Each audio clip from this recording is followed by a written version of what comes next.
एक खूंखार रास्ता। एक महात्मा जो मेरा गांव से थोड़ी दूर एक शांत इलाके में अपनी कुटिया में अपने एक नौकर के साथ रहते थे। वह शहर और गांव में काफी चर्चित थे। दूर शहर और गांव से लोग उनके पास अपनी समस्या को लेकर आते और वे खुशी खुशी लोगों की समस्या का हल करते थे। एक दिन कुछ ऐसा हुआ, दूर शहर से दो हट्टे कट्टे नौजवान उनके पास अपनी समस्या लेकर आए। महात्मा ने देखा वो काफी मायूस दिख रहे थे। महात्मा ने आदर से अंदर आने को कहा और चारपाई पर बैठकर उनकी समस्या सुनी। पहला नौजवान बोला, महात्मा जी, हमने सुना है आप हर समस्या का समाधान जानते हैं। जो कोई भी आपके पास अपनी समस्या लेकर आता है वह खाली हाथ नहीं जाता। हम भी आपसे कुछ ऐसी ही उम्मीद लेकर आए हैं। तुम चर्चित होकर मुझे अपनी समस्या बताओ। महात्मा ने विनम्रता से बोला। महात्मा जी, दूसरा नौजवान बोला, बात ऐसी है, हम लोग इस शहर में नए आए हैं। जहाँ हमारा घर है वहाँ के इलाके में बहुत दहशत का माहौल है। वहाँ आवारा लोगों का बसेरा है। सड़कों पर गुजरते हुए लोगों से बदतमीजी की जाती है। आते जाते लोगों को गालियाँ दी जाती है। कुछ दबंग लोग शराब पीकर सड़क के किनारे खड़े हो जाते हैं और सामने से गुजरते हुए लोगों के साथ बदसलूकी करते हैं। वो ना सिर्फ उन्हें गालियाँ देते हैं बल्कि नशे में उनके साथ हाथापाई तक पर आते हैं। पहला नौजवान बोला, हम परेशान हो गए हैं। भला ऐसे समाज में कौन रहना चाहेगा, आप ही बताएं। दोनों नौजवान की बात सुनकर महात्मा जी चारपाई से उठे और यह बड़बड़ाते हुए, यह समस्या बहुत गंभीर है, कुटिया के बाहर चल दिए। नौजवान ने बाहर जाकर देखा, वो शांत खड़े अपनी कुटिया के सामने वाली सड़क को देख रहे थे। अगले ही पल वो मुड़कर दोनों नौजवान से बोले, बेटा एक काम करोगे? महात्मा दूर इशारा करते हुए बोले, ये सड़क देखो, जहाँ ये सड़क मिलती है वहीं सामने एक नीम का बड़ा पेड़ है। जरा मेरे लिए वहाँ से कुछ नीम के पत्ते तोड़ लाओगे?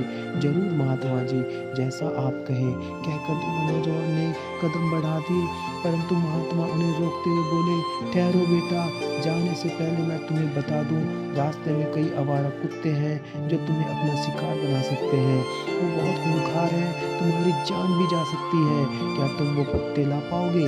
नौजवान ने एक दूसरे को देखा और उनके चेहरे के हाव भाव देखकर महात्मा समझ गए कि वे डरे हुए तो थे परंतु वहां जाने के लिए तैयार थे।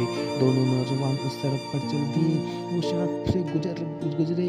रास्ते में उन्हें काफी आवारा कुत्ते सड़क किनारे बैठे मिले। उन्होंने कोशिश की वो उन्हें पार कर जाए परंतु यह करना आसान नहीं था। जैसे ही वो एक कुत्ते के करीब से गुजरे, कुत्ते ने उन्हें काट खाने वाली भूखी निगाहों से घूरा। वो कोशिश करते उन्हें पार करने की परंतु यह करना जान जोखिम में डालने के बराबर था। काफी देर इंतजार करने के बाद जब वे लौटे तब महात्मा ने देखा उनके हाथ खाली थे और वो काफी डरे हुए थे। वो महात्मा के करीब आए और बोले, हमें माफ कर दीजिए। पहला नौजवान बोला, ये रास्ता बहुत खतरनाक है, रास्ते में बहुत खूंखार कुत्ते थे, कभी कम नहीं कर पाए।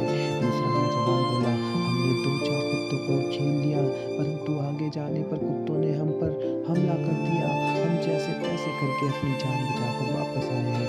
महात्मा बिना कुछ बोले कुटिया के अंदर चलते गए और अपने नौकर को साथ लेकर बाहर आए। उन्होंने नौकर से वो पत्ते तोड़ने के लिए कहा।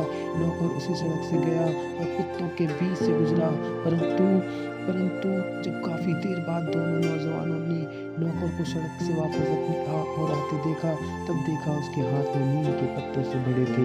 ये देखकर दोनों नौजवान चौंक के रह गए। महात्मा बोले, बेटा ये मेरा नौकर है, ये अंधा है, हालांकि देख नहीं सकता परंतु कौन सी चीज कहाँ पर है इसे पूरा ज्ञान है। ये रोज मुझे नीम के पत्ते लाकर देता है और जानते हो क्यों?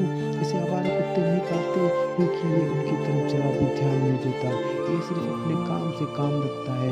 महात्मा आगे बोले, जीवन में एक बात हमेशा याद रखना बेटा, जिस फिजूल की चीज पर तुम सबसे ज्यादा ध्यान दोगे वह चीज तुम्हें उतनी ही काटेगी। इसलिए इच्छा होगा तुम अपना ध्यान अपने लक्ष्य पर रखो। ये सुनकर दोनों नौजवान महात्मा के आगे नतमस्तक हो गए और अब उन्हें एक सीख मिली थी जिसे वो जीवन भर याद रखने वाले थे। तो दोस्तों, इन दो नौजवानों की तरह हम भी अपने जीवन में कुछ ऐसा ही अनुभव करते हैं। हमारा जीवन भी खूंखार मोड़ों से भरा होता है।